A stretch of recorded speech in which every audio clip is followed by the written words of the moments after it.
Hello, dear friends. I'm very pleased again to start our discussions in the one of the simplest compounds in on Earth, water. This time we're gonna start studying the thermal properties of water, and we're gonna see again how incredibly organized and how counterintuitive sometimes can be the properties of water in the thermal area that we're going to study. Water on the Earth can be found in the three phases, like you see on this picture behind me. It's a glacier, and you can see it straight on its three phases, three states. You can see it's gas in the air. There is always some water vapor, although small. There is a water vapor. There is also liquid, as you can see, and also there is solid state, as you can see by this glacier slowly rolling down to the water. These three states is determined by the way the water molecules compound. We studied that in the previous lectures. Now I want to introduce you to one of greatest chemists, Humphrey Davy, a British chemist, and also very illustrious personality. Pity he lived a short life, but he was famous, he was rich, and he loved doing what he was doing, and he discovered many things. He discovered first he actually founded electrochemistry, and by the help of newly discovered electricity, he started making experiments with chemistry, and then by electrolyzing different salts with a high temperature, he discovered new elements like sodium, calcium, magnesium, boron, strontium, barium, and also he was able to explain the elemental nature of chlorine and iodine.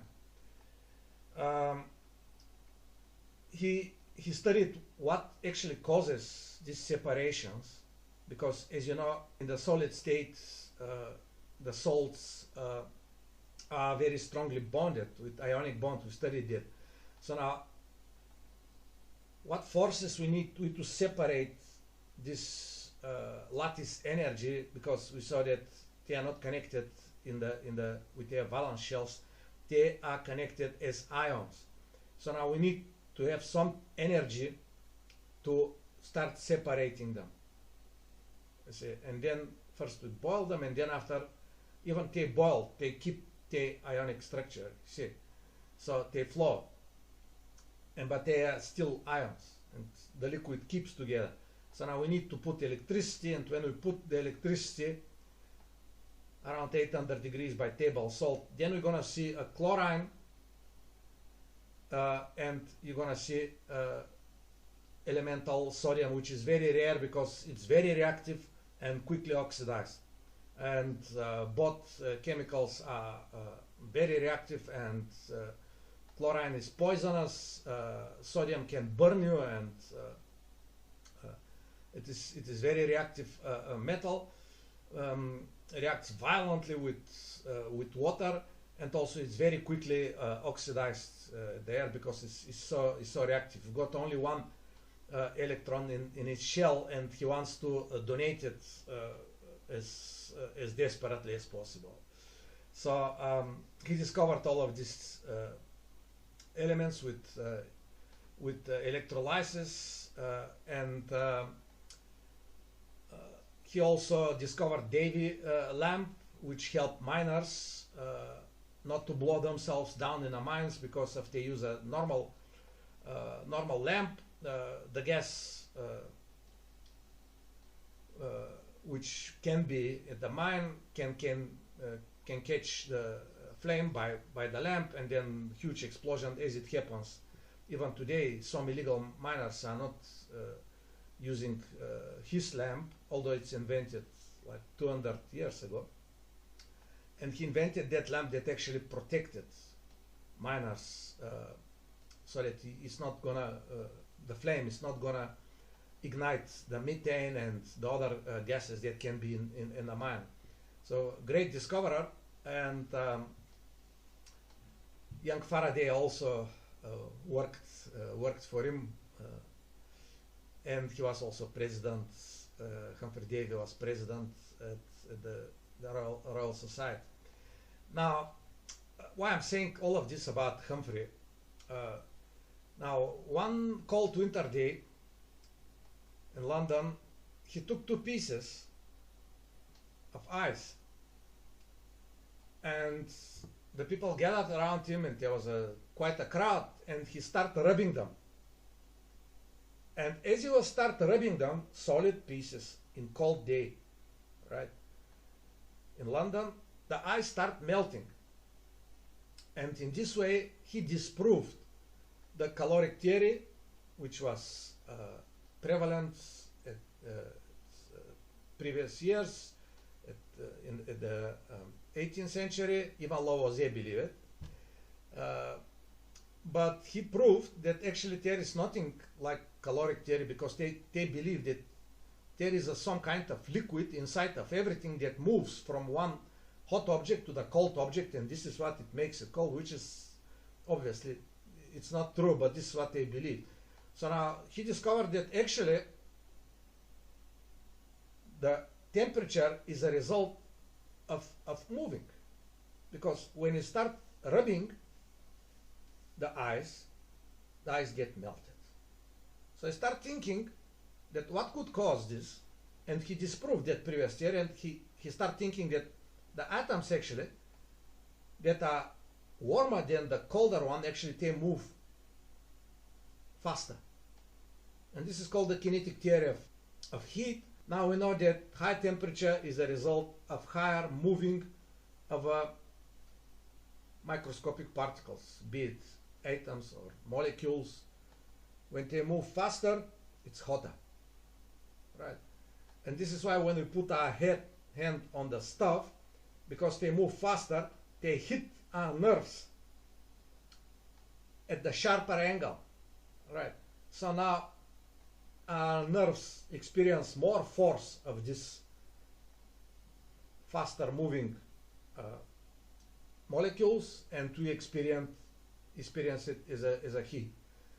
While when we go on the beach and want to warm ourselves, and then that's okay, but when you burn yourself on the stove, that's much hotter, and we experience pain by the nerves that are connected.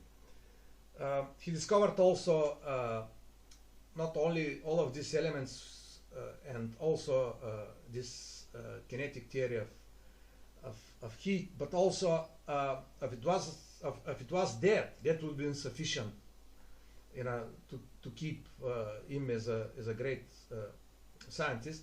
But he also discovered laughing gas, and he discovered accidentally, as most of the scientific discoveries are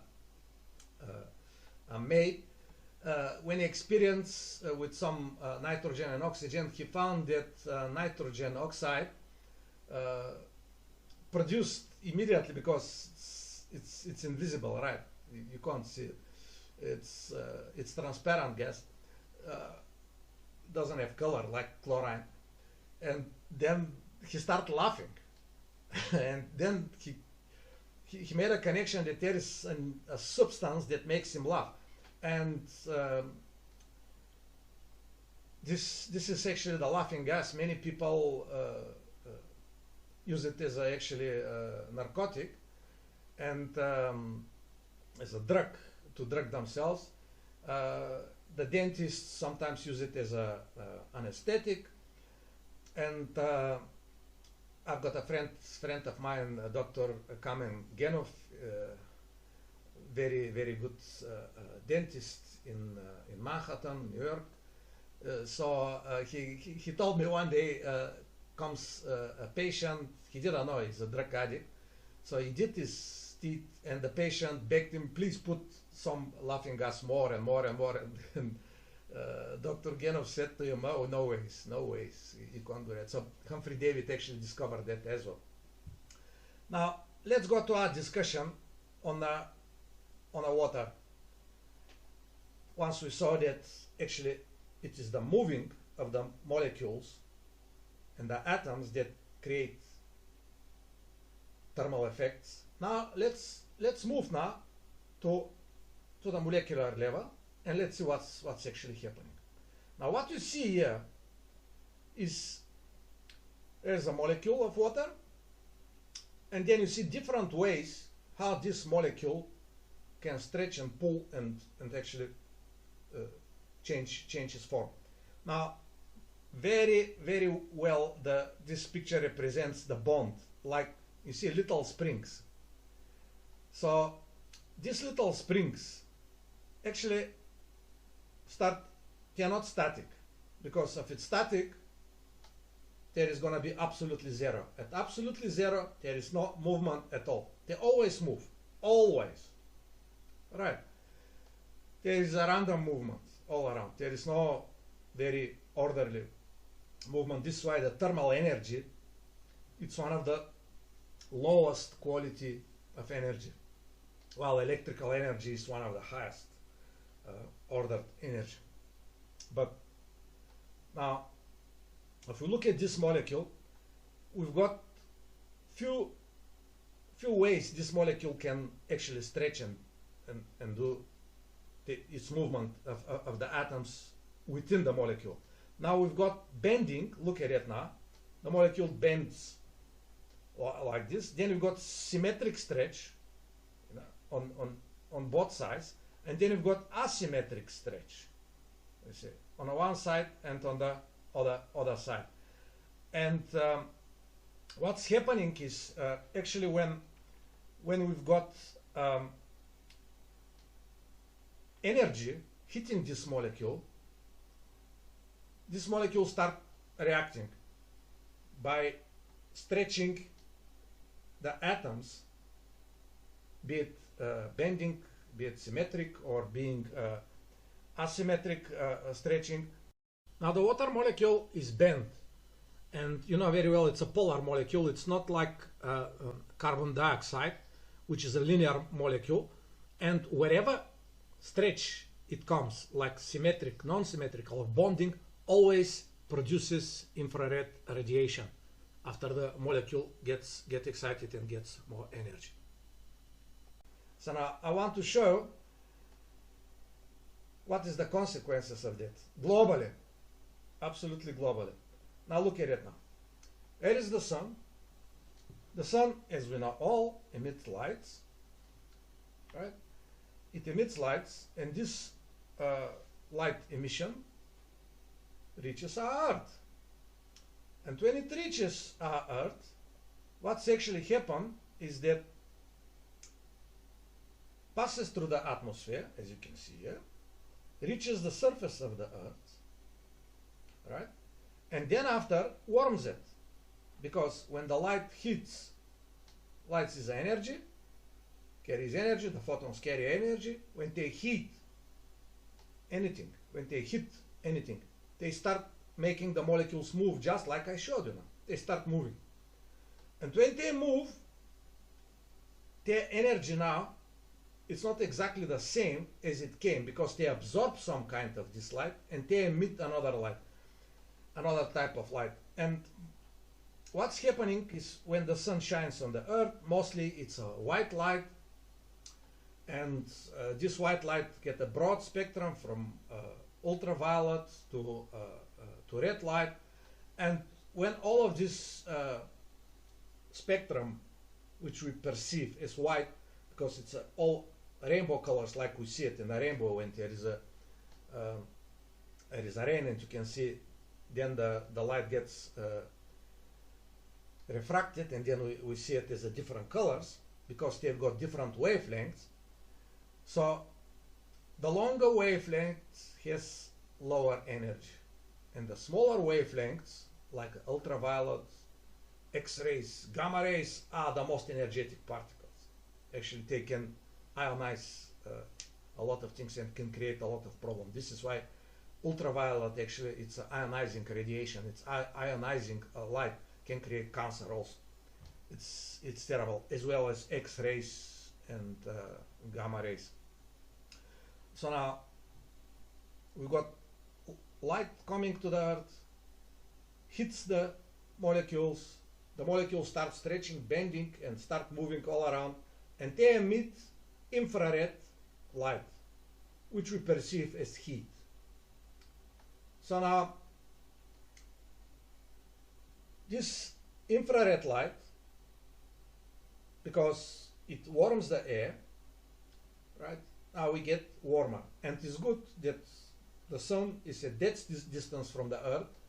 Now we have a good climate. If we were farther on like a Mars, it will be much colder. If it's nearer, it will be much hotter. So we're at the right place. And then this infrared radiation now goes back to space. Now, if there is nothing to stop it, all the heat that the Earth receives, right, from the ground, we're talking about the Earth receives heat now from the ground because the light hits first the ground gets moving, the molecules in the ground gets moving, they emit infrared light. Infrared light we perceive as heat. I said that. So now this infrared start going back. If there is nothing to stop it, it's gonna go to the space, and then the Earth would have very unpleasant climates. Now, at the moment, the average temperature of the whole Earth is 14 degrees. Now, if it wasn't for something that stops this heat and keeps it at the Earth, the average temperature would have been minus 19 degrees. 19.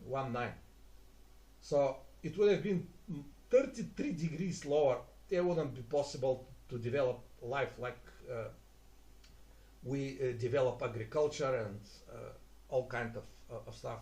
Yeah, it wouldn't be possible. Maybe there would be some kind of life, but as you can see that God created something that can keep our house warmer. And what is that? That's the greenhouse gases. The greenhouse gases, when the infrared light comes from the ground, it hits this gas, and this gas absorbs it and it bounces in the different directions. Now, when it bounces back with the speed of light, wherever is this gas higher in the atmosphere or wherever it is, then it hits back with the speed of light, comes back, again warms the Earth, and then we got cycle. And this is why the Earth's temperature, the average temperature is 14 degrees. Now, if we've got too many of these so-called greenhouse gases, it's going to get too warm. If we've got too little, we would have been freezing, like I said to you. So we need greenhouse gases. We need them to keep the Earth warmer. Now, I just want to point something very, very clearly here, that this fact of climate warming and things like this is just a scam. It's just a scam simply because, I'll tell you why, and we're going to go straight after that, we're going to go straight on the certain discussions that actually is going to show you what's the case. Is why is a hoax? Simply because the temperature of the Earth doesn't depend only on the greenhouses. It's a multi-factored result. So we've got multiple factors. Now, if we say it's only one factor, that's a lie. Right. We have also other factors. And the other main factor is the solar activity. Now it's true that there is a greenhouse gases that keep the earth warmer. That's true. But these climate activists that suck money from the taxpayer, they ignore deliberately solar activity. You will never see mentioned at any literature and things like this in these activists, in their protests, that we're angry with the sun because the sun heats us. They're angry with with the greenhouse gases because they are paid to bark against this situation so that they can suck more tax money and they can fight against activity that needs any economy needs. But anyway, that's a question. So now, why greenhouse gases is not, why I'm saying that the greenhouse gases are not the reason for climate warming? Simply because when we studied Mars, and we studied Mars for centuries, Mars got the polar caps, and when we compare the polar caps of Mars, we can see them that they get reduced. Now, how can on Mars get also global warming? What causes there? There is no factories, there is no cars, there is nothing like this, there is no industry. What causes? Obviously, more increased solar activity, but you'll never read that in the nature. So that's the trouble. We've got problem, okay, climate warming, so-called, and that's also not very well proved, by the way. It's very well paid, but it's not very well proved. And then we've got solar activity. So the solar activity is actually the reason for the little increase of temperature.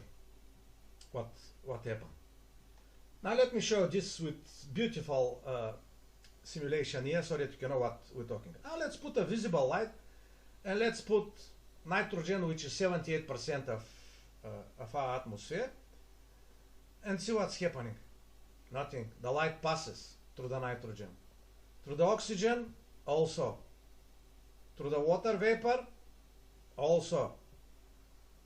Through the ozone, also. Nothing is happening, as you can see. Nothing. Now, as we are on the ozone, we know very well that the ozone protects us from the ultraviolet radiation. Now let's put ultraviolet radiation. See what's happening now with the ozone. The molecule breaks apart.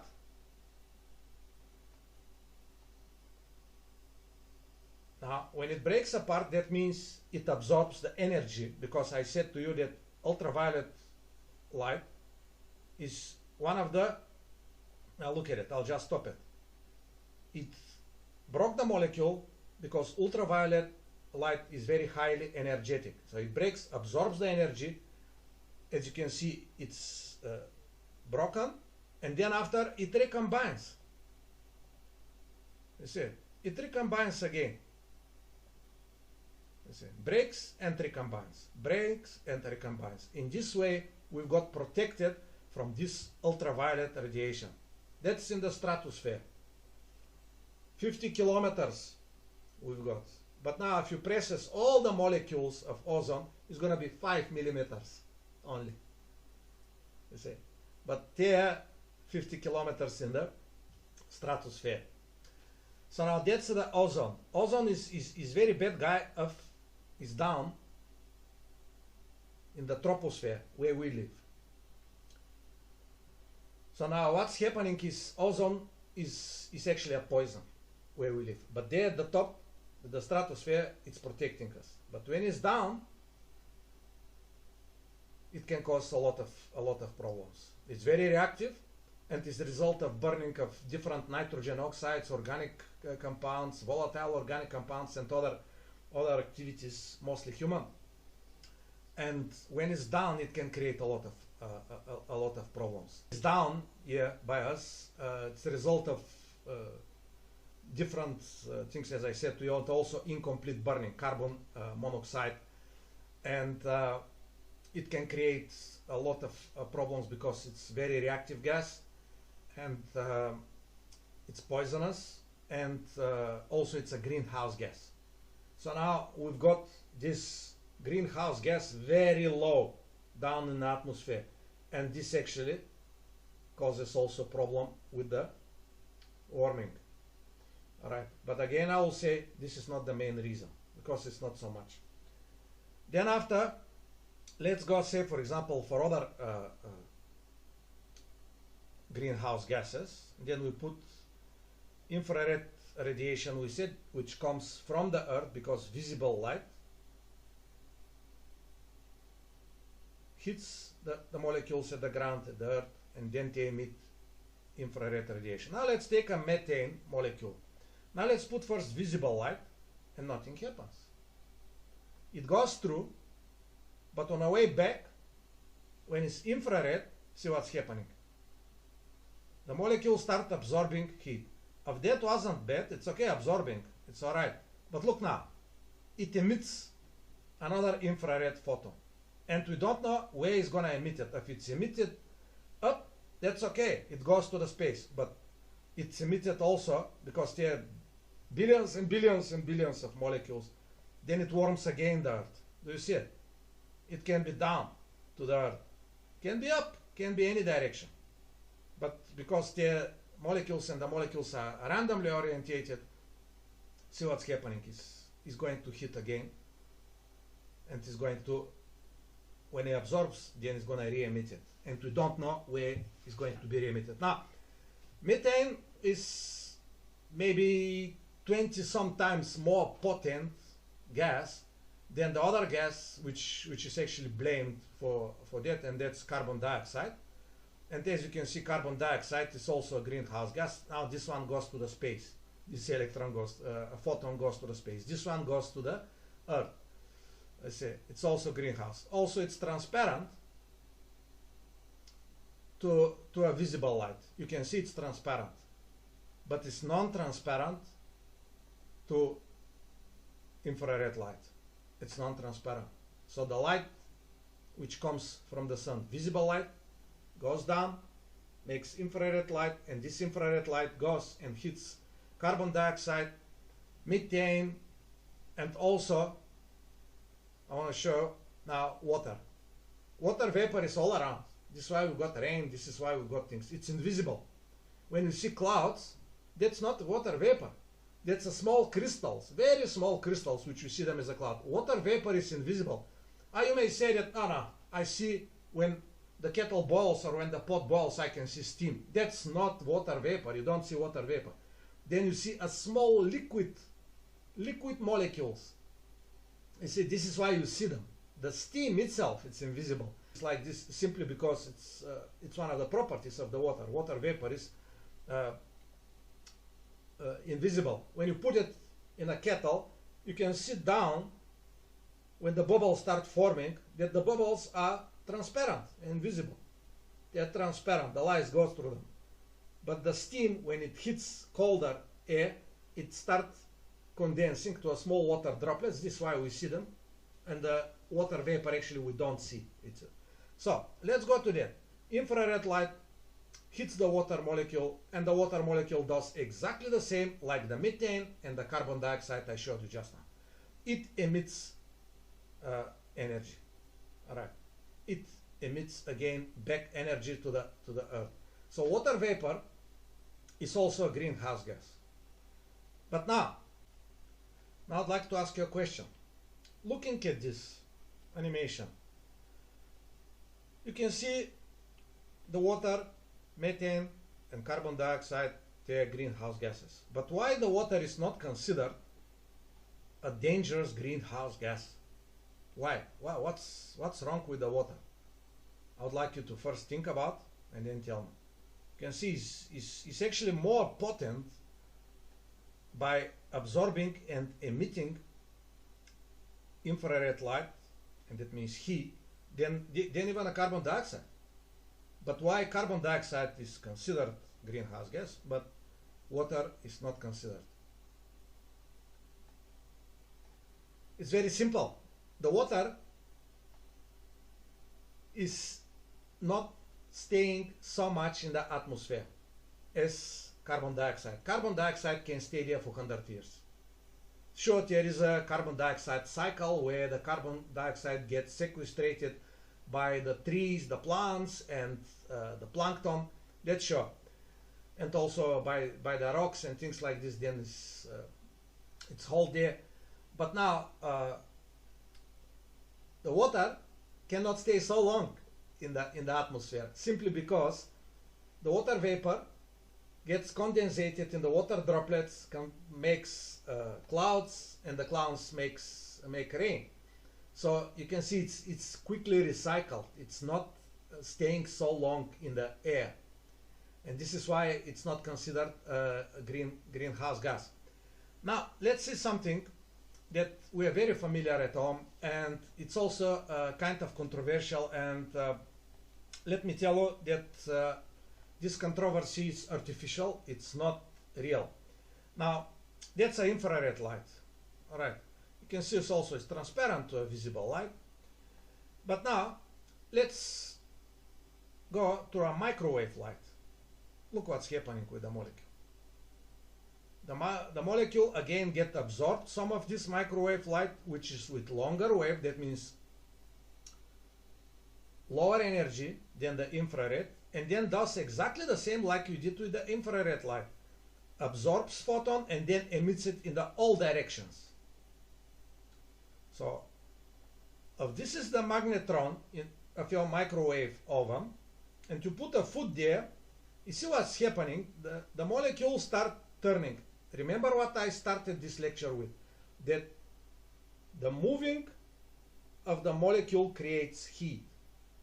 The faster moving of the molecules, the higher temperature we've got. So now what's happening is that when we put infrared light and there is a water molecules like it is in all foods, right?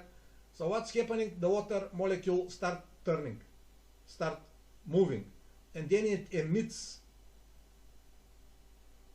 this microwave photon again back, so it can be all around. So this is why the microwave quickly warms the food much quicker, because you can see it's absorbs it and emits it, absorbs it and emits it. It can be a lot of all of this energy going around, and this is why it quickly absorbs it. And when it moves, obviously temperature is going to be higher. So this is why it works. Now some people say, well, it's dangerous because it actually destroys the structure of the food. They don't know what they're talking about. What is the structure of the food? Can you please tell me? There is carbohydrates, there is some proteins, and there is some lipids, oils, and all of them are connected in some kind of way. So it is not complete structure like a ice or a crystals that you can destroy it, and then what? All right, then it's different story. But there is no it's the food is like amorphous structure. It's not very ordered structure, because you've got different molecules which interact with different forces, which you studied last time. The 5 different forces should have been London dispersion forces, or should be dipole or dipole induced dipole, or should be dipole ionic, or straight dipole forces. There is a big amorphous structure which cannot clearly be destroyed just like this. So whoever tells you the microwave is dangerous, I'm telling you it's not dangerous, simply because the water around these molecules that it is start moving more faster, and this faster moving, as you can see here, creates also faster moving with them, because the kinetic energy get transferred. If I hit one ball, the ball goes there, the ball hits another one, so the structure gets very quickly warmed up, and we should not worry about it. You should not stay very near to the microwave, because they may be, if there is a fault, because this is why we got a mesh in front of the on the back of the glass of the microwave to stop this microwave going there. Now microwave, as I said to you, has a longer wave. This is why you see a small meshes. The wave cannot pass because the mesh is quite small, so the wave cannot do it. It's quite a big wave. Actually, you can measure microwave in millimeters. So obviously there is a stupid people and they do stupid things, and before it was possible with a microwave you to open it and put it and it will start doing it. And one stupid man was very cold in the winter, and his head and the nose and the ears were very cold, so he sticked his head there in the microwave and put it, and obviously his brain instantly was gone because it was boiled. That's stupid. So this is why now they made them so if you open the door, microwave switches off quickly. But I'd like to show you also actually how this discovery happens. It's very interesting, this discovery, how it happens. The year is 1946. There is one physicist, Percy Spencer. He goes and makes a lot of experiments with different wavelengths, and his wife, as usually, gave him a small piece of sweet in his pocket. Could have been chocolate, could have been any sweets. So it stays in his pocket and start experiment with different lights, and these different wavelengths create, of course, different effects. And suddenly he reaches for the sweet because he starts feeling something warmer in his pocket. And then when it opens it, he sees that's actually melted. How could these things be melted? And then he starts repeating the experiment again by accident. You see, like Humphrey Davy in this lecture discovered laughing gas. Percy Spencer discovered the microwave, and he started thinking. He started thinking very, very well. Well, this can be a great tool. Some people say scientists are not practical people, but that's not true. And that's not true, especially in the case of Percy Spencer. I'd like to tell you a story 2,500 years ago with the philosopher Thales, who also was accused that as a philosopher he's very unpractical and doesn't have money. So what he did, he bought olives when the price was low, and then he sells the olives when the price was high, and he became very, very rich.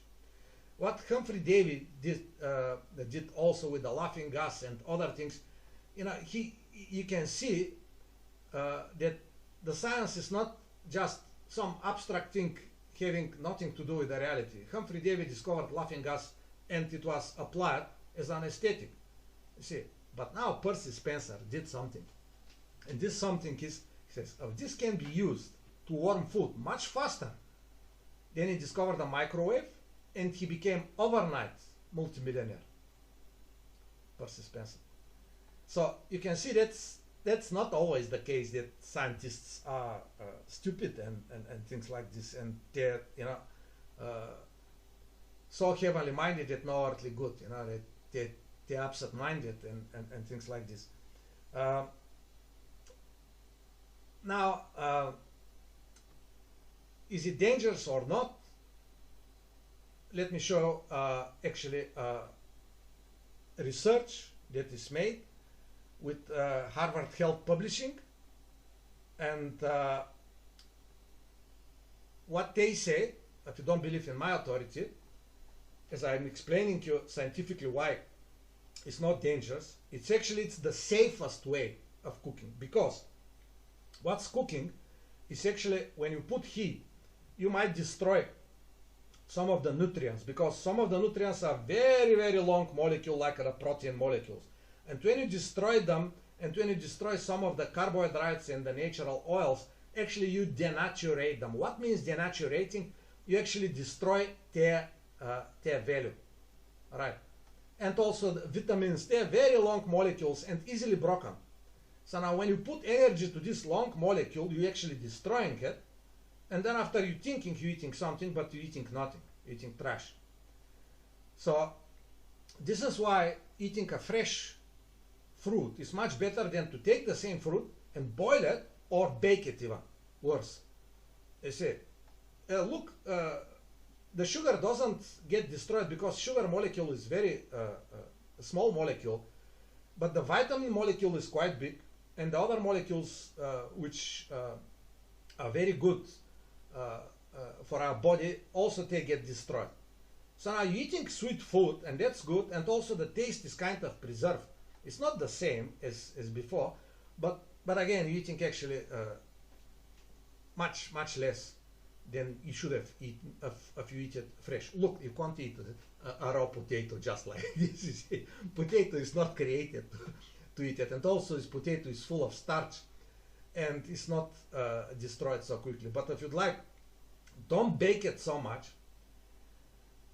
rather boil it. Or I'll tell you a secret now with the potatoes. How can you have baked potatoes with oil and not having the acrolein, the cancer causing substance which is in the preheated oil? What you do, you cut your potatoes and you put your oil like usual, but then you put water. Now, water boils at what temperature? Yes, correct, 100 degrees. Oil start getting dangerous at what temperature?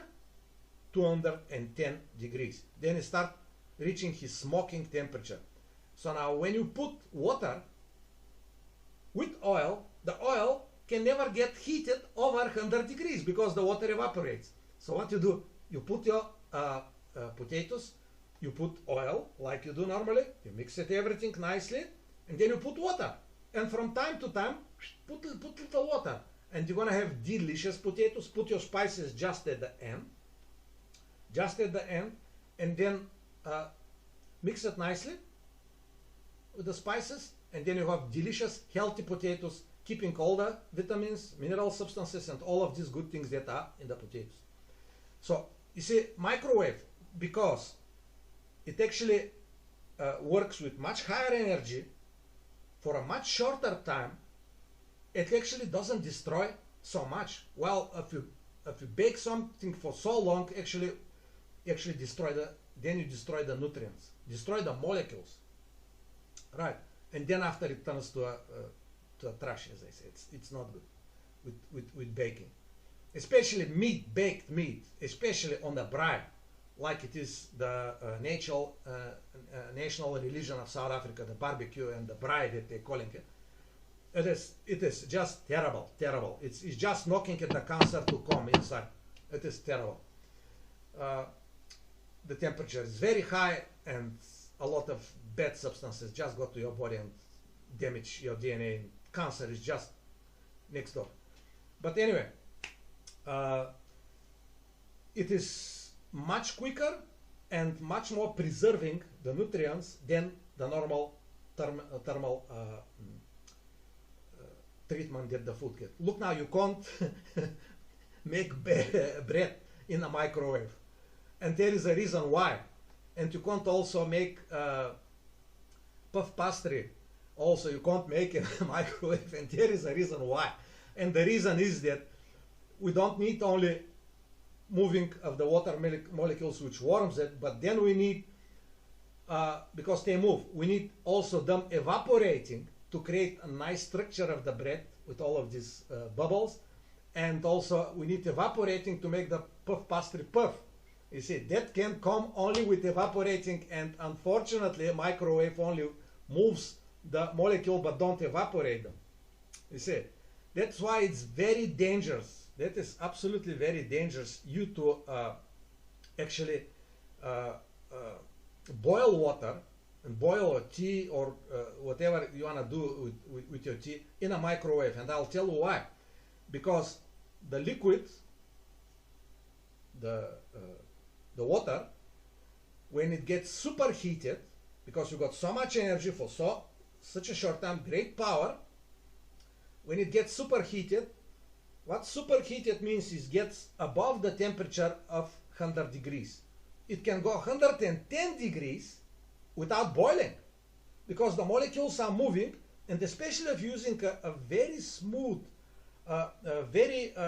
smooth glass or any dish that you're warming it, there is no small sites where the bubbles start forming. And because there is no bubbles forming, the water start moving, the energy is there, but there is no bubble sites, and they cannot form bubble and evaporate.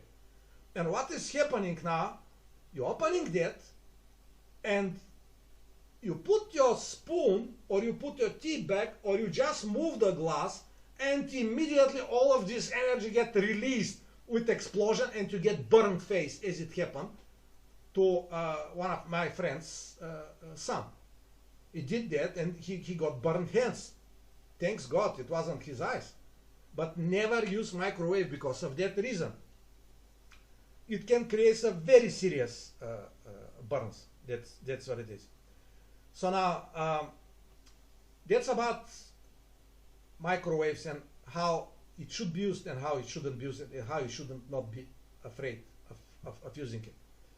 Now let's go now into the temperature phenomena of water, and let's study them and see what we can get out of it. So now let's go through the different phases of water and see why they exist. Now look at it now. Do you remember the structure of the molecule of water? It was tetrahedral when the water is liquid. Now you can see the angle between the different molecules in the water. It's 109.5 degrees.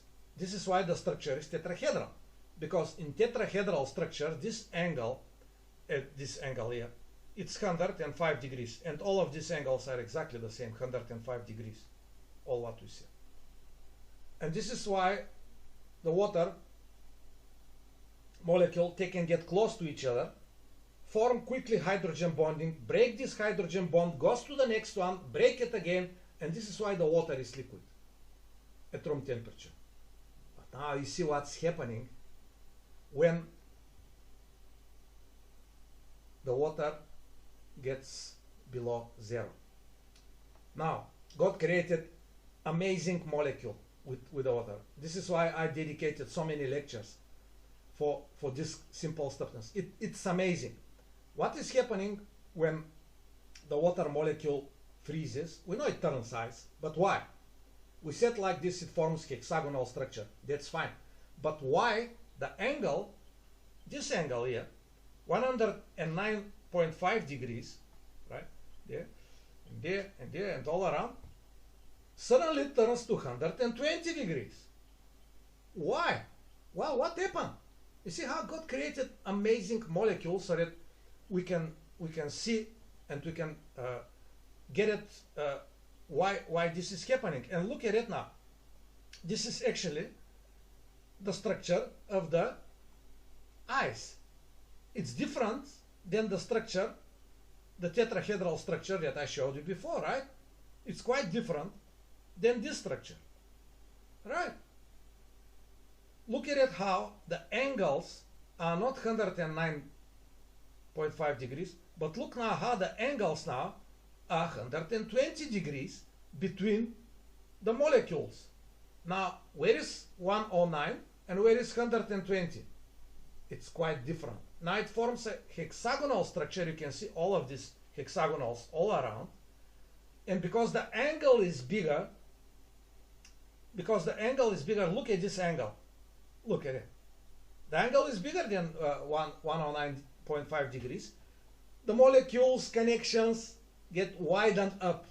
Because it's widened up, when you've got something that gets widened up, same substance on a bigger space, so we're gonna have less density, because density widened up, more space. And now we've got all of this beautiful crystal structure of water that get more space. This is why the ice start floating. You see, this is why we've got ice floating. And this is why the water is liquid because the tetrahedral structure, as you can see here, the molecules pass each other much well. Where is a one tetrahedral structure when it's a rigid, beautiful crystals like water? But now, this structure is also repeated in the snowflake. Look at the snowflake now. Right? Look at the snowflake. The snowflake also has hexagonal structure. Is this coincidence? Not, because it actually repeats this structure, as you can see, the structure of the molecules which are connected to each other in the crystal lattice of the ice, and this is why the molecules get connected in the hexagonal structure, and this is why we've got snowflakes always hexagonal with 6 sides. They can be quite different. There is actually not a single snowflake which is the same as the other one. There is no such a thing. I see. So you can see the hexagonal structure straight on top of it. And then after it gets into something like a prism plane, don't need to worry about, and this prism plane gets connected into a plate, and then after you got a stellar plate, and you've got, as you can see, a variety of different snowflakes. Now think about how creative is God to create such a hexagonal structure so that the ice can float, and also how can be such a creative and such a God which has great affinity to the beautiful that create each snowflake absolutely different than the other ones. Take a snowflakes, look at the microscope and look, they're going to be absolutely different to one of each other. I say. So this is why the snowflakes are hexagonal.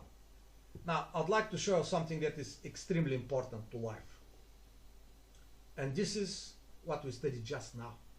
That actually the water is less denser when it freezes.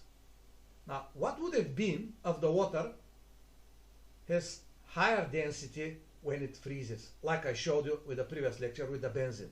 It would sink down, and then after, when the winter comes, in this lake, say for example, the lake is gonna start freezing from the bottom, going up, and is going to freeze completely. All right. So now, when the summer comes, or a spring, it's gonna melt it from the top, but because down is cold, right?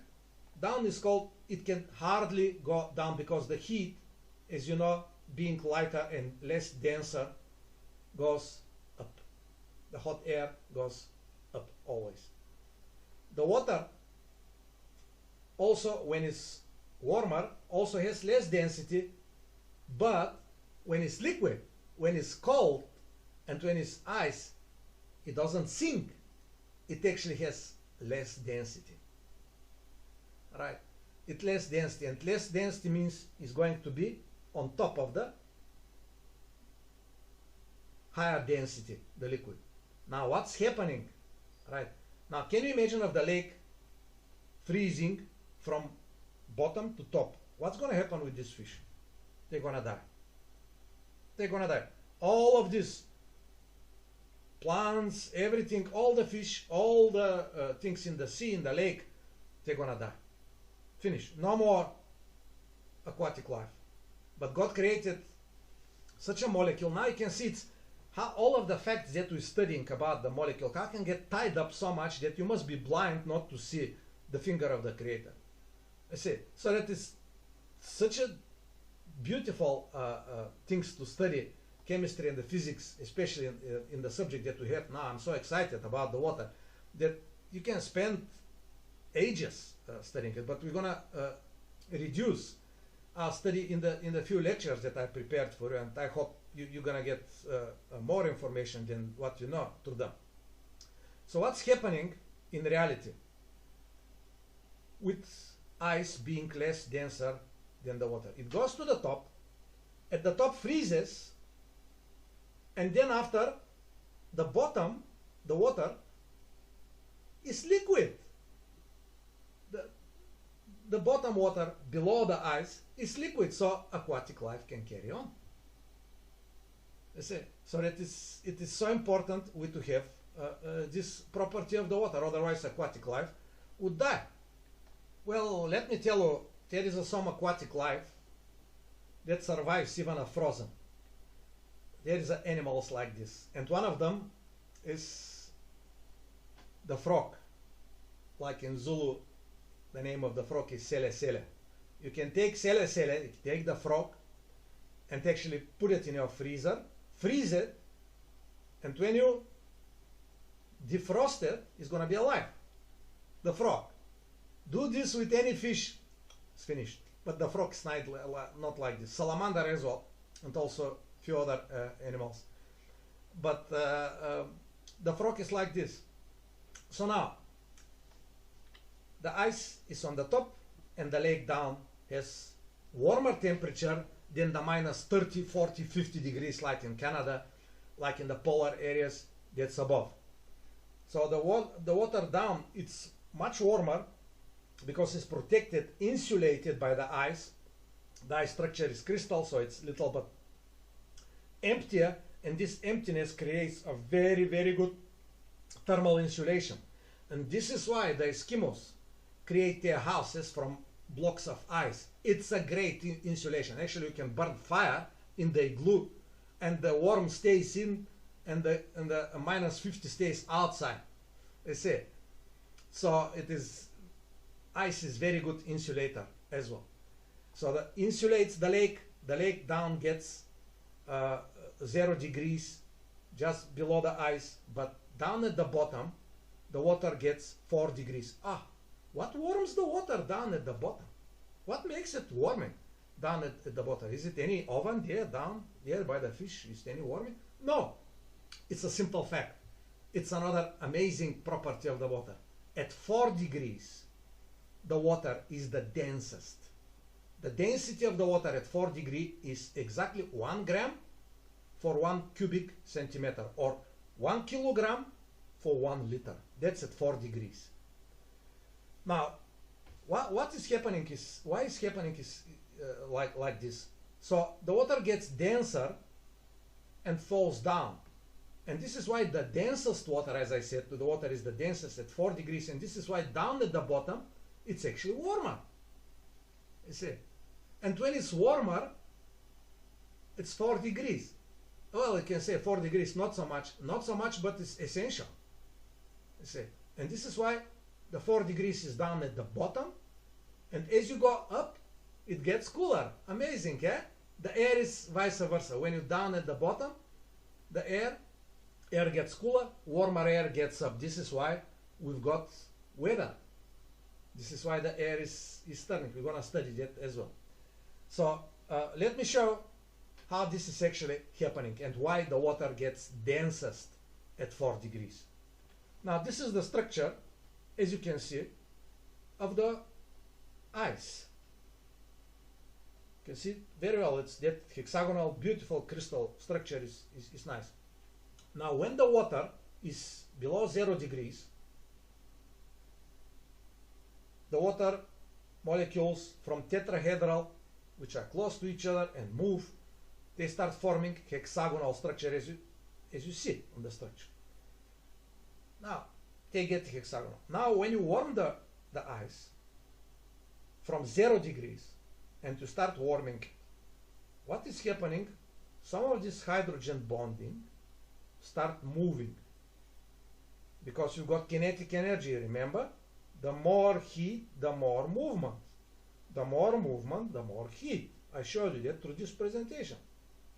So they start moving. When they start moving, all of this beautiful crystal house starts shaking. Some of the bonds, hydrogen bonds, get destroyed. And as you can see here, now, some of the house is broken. And as you can see, some water molecules start getting, I see here, house is broken here, house is broken here, house is broken here. And as you can see, as it is broken, there is no vacuum in nature. Some water molecules which are much smaller than the emptiness of hexagonal structure, they get into that hexagonal structure. There is a molecules through this gap, go inside. There, come inside. Some of the hexagonal structures like this one is still intact, but the other ones which get destroyed but still kept some kind of structure but gets partially destroyed, the other water molecules which are already liquid with higher energy go inside. Now we've got space and we've got some molecules inside. What's happening with the density now? You've got mass, right, which is more through the same volume. Now before we got the same mass but bigger volume. This is why the ice get less denser, and this is why it floats. Now we've got the same volume but more mass because we've got more mass coming inside. The water molecules go inside, the liquid molecules. The tetrahedral structure, which is much smaller than this one, so they go inside. Now we've got the same volume but more mass, and density equals mass divided by volume. Now if we've got more mass but the same volume, we're gonna have more density. This is why water at 4 degrees is the densest. After 4 degrees, what's happening? All of this structure gets destroyed. There is no sturdy hydrogen bonds, but they start, because of the kinetic energy, now it gets too much, destroys this beautiful house, and then after they start moving around, as I explained plenty of times. So you don't need to get this repeated to you. I believe you're going to remember it. This is why, just by this reason, we've got the water which is at 4 degrees. This is why we've got the most dense with all of this, with all through their phases. And this is why we got it. Now, I hope this lecture was useful and practical to you, as well as it shows you another miracles of God, which you can be really amazed, and his affinity to beauty and his aesthetical qualities, and also not only beautiful but so practical and so amazingly fitting with all the other things in the nature that just we must stay in awe, and I say it's incredible. This is actually what it is. So thank you for being faithfully with me in discovering all of these beautiful qualities of water. As you can see, God is not only great scientist but also great esthetician, got a great taste to show us all of these beautiful qualities of water and the beauty of the snowflake. And I hope that you're gonna continue with me in next lectures, when you're gonna continue studying the thermal properties of water and discover another amazing truths. And now, as you learn all of this, definitely your eyes going to look with different way to this simple substance, and obviously learning all of this and how all of these qualities of water fit together so nicely that there is no way that you cannot acknowledge the finger of the Creator and say, thank you, God, that all of this is like you created, so that we can live and be happy in this earth as much as we can. So thank you very much for your attention. Treat water with respect, and thank God that everything is like it is. May God bless you. See you in our next lecture.